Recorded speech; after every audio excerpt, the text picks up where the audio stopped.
Alright, what's going on YouTube? It's your boy Ao here, and we are playing Last Epoch. So let's go over our character first. So we are playing a spell blade mage. So it's mage to start off. You know, you get all your mage abilities as you put points into here from 1 to about level 20. Or whatever level it is you complete that campaign area. Once you complete that, then you start to get points into speccing into this stuff in this tree here. So obviously I have my 20 points here, 8 points into here. This just gives me some res. These 3 points give me health and some mana. I got 4 points in here, so I get ward gain per health. So I get 4 ward gain per 10 HP. This one here gives me attack speed, and then with the 3 points in here, I have teleport cooldown speed, but it's more for me for the attack speed. And then obviously 8 points here, that gives me my full 20. Once the 20s hit, you start working on this passive tree. So this is the Spellblade specific passive tree. You are allowed to max this tree out, and then as you put points into this tree, if I wanted to with my additional things points, I gotta stop saying things, with my additional points, I can then put points up into this chain here and these other trees to gain these benefits as well.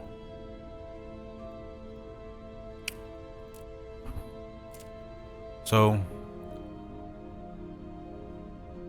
I don't know what I was going for here name wise. Standard game, standard ARPG. You got your resistances.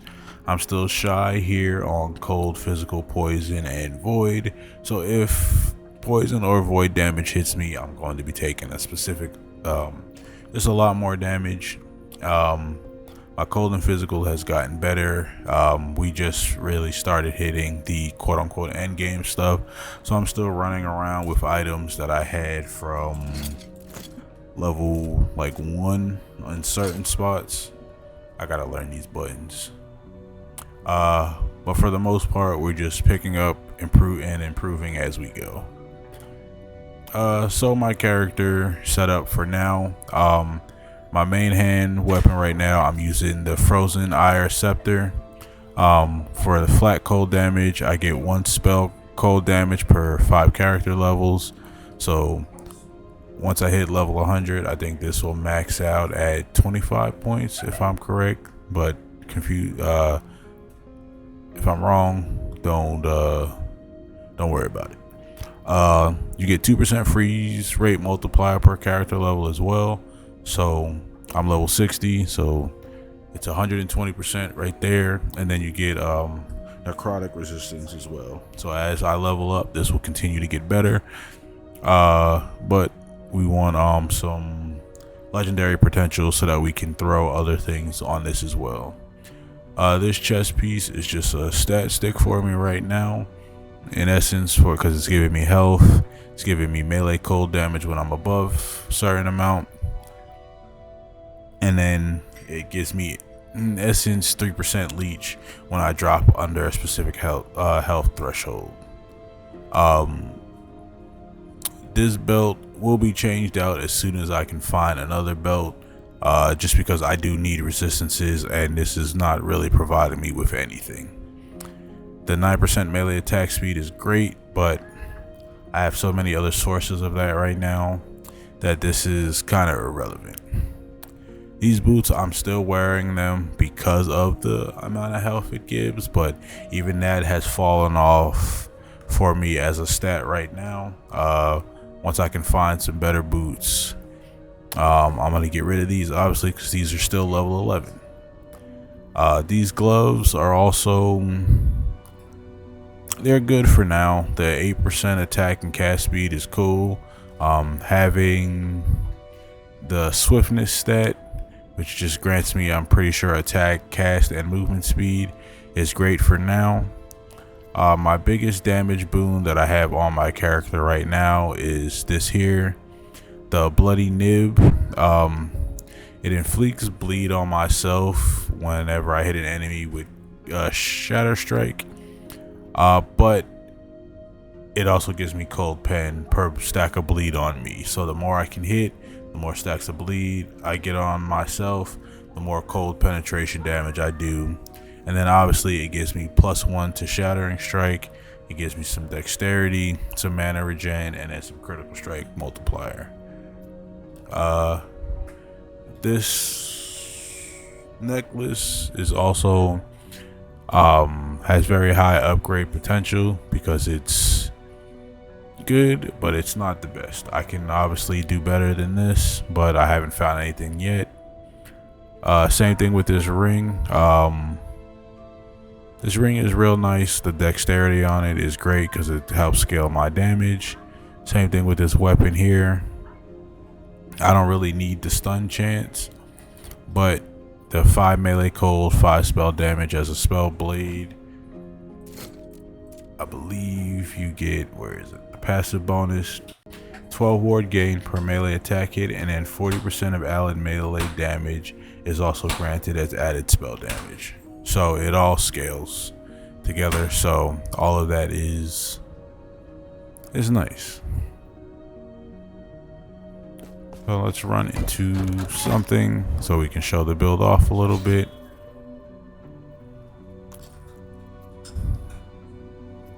So here we'll have some XP here, gain some bonus experience at the end. It will shatter around you. So this here shows enemy slain. The more I kill, the higher this goes up, and then the more stability and corruption gets added to this map and part as a whole. So I didn't show off the skills, but we'll hit this here. So for those who haven't played, you get nemesis related things within the maps. It has a chance to at least give you 1 legendary item, which then can roll additional stats.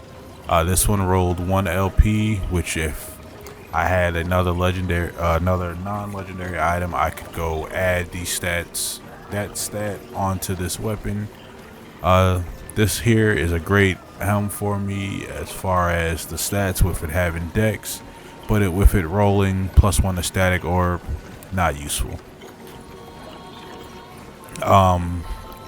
This one, another great helm. The 55 void resistance is huge. Ward gain per second, mana, and intellect, all great stats, but it has pierce chance with fireball, which is something that I can't use. And then this is not for my class specifically, so we don't care about it. So we'll challenge this guy. Get him up out of here. I am not a man of many pockets. Let me sort my pockets real quick. Can I pick it up now? Alright.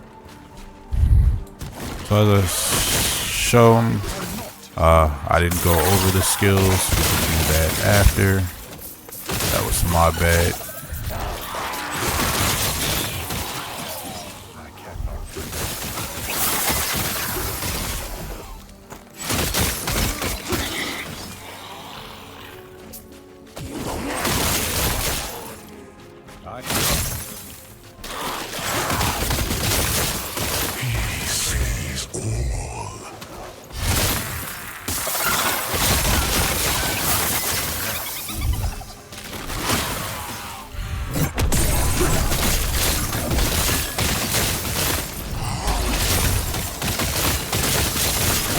So in this league, for any of my PoE players, we got Omens, which are like, in essence, mini breaches.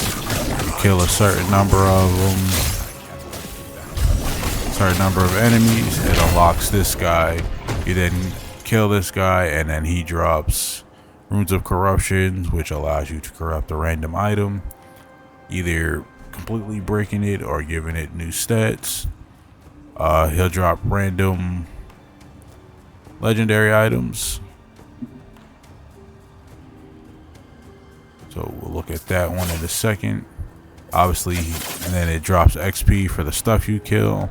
Then it has a chance to drop random corrupted items. So if I was looking for an amulet like this with necrotic and elemental damage, I'd pick this up, throw this on my character. It'd be huge.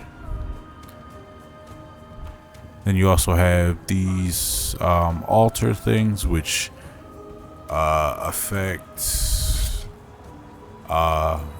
this here. So typically, if I didn't have this, I would have access to all these additional 6 slots here. But since they're locked off based off of the altar that I have, I gotta put whatever I find within the spaces that are available. So let me look over these real fast. These are all small ones.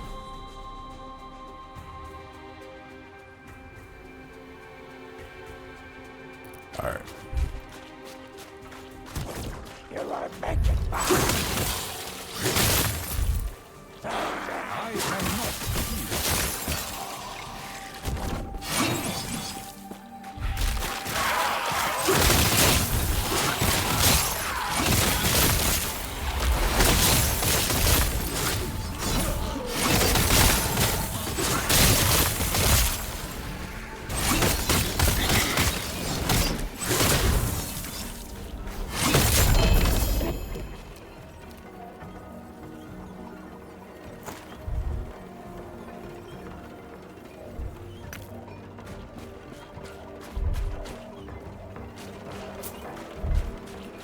I don't know why that gold didn't just pick up, but hey, it is what it is.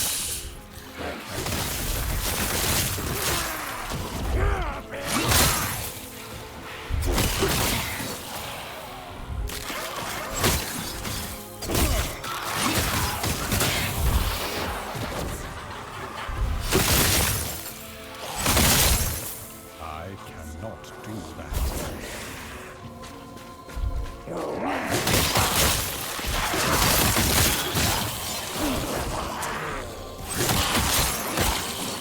I cannot do that.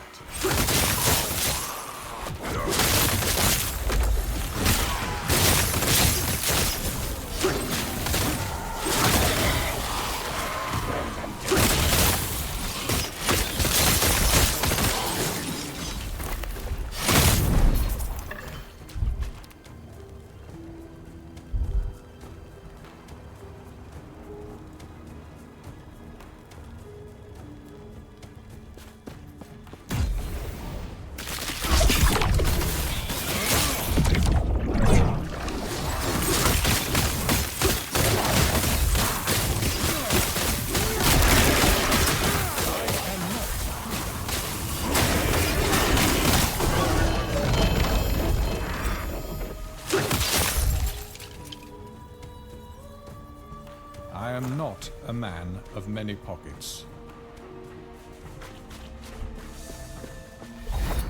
Alright, so then that's that.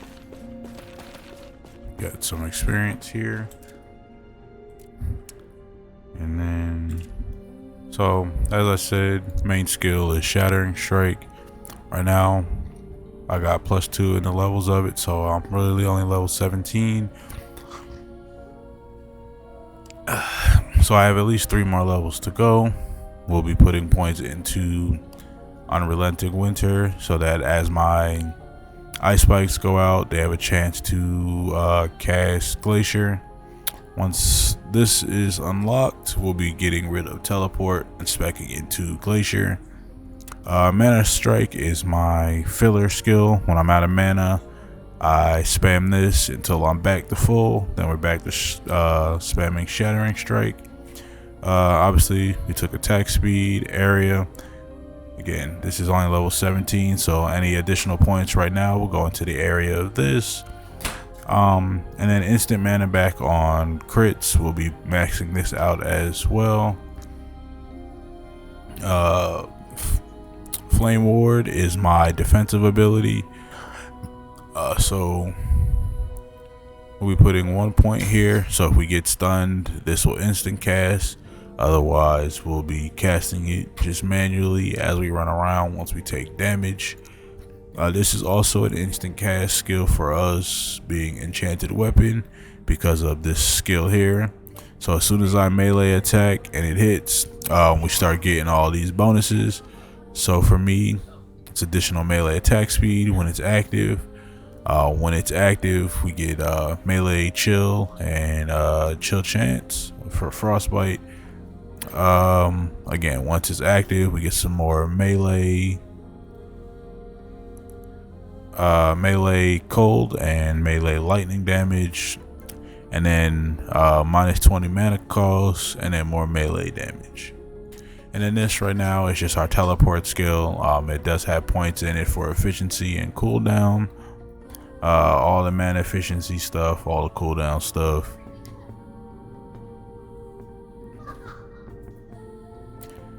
So when I cast teleport, all my other things that have cooldown, so being flame ward and enchanted weapon, also get 5% cooldown speed.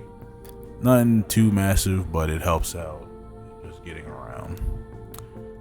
That's what I have for now on this character. So as I find items, as I play with different legendaries and stuff like that to tweak out the build, we'll figure stuff out. I am in search of a chest kind of like this one for now, and then a chest that it has some legendary potential on it, legendary wise, that also bonuses for me, because you can slam that +4 wandering skills if this was for the class that skill went with, the acolyte. I could slam that onto a legendary with legendary potential and get a brand new chest out of it. This is trash. Has no stats. The elemental res is decent, but I don't need strength or vitality, so this will just get turned into food. But let me not sit here and review these. This is your boy Ayo, and I'm out. Peace.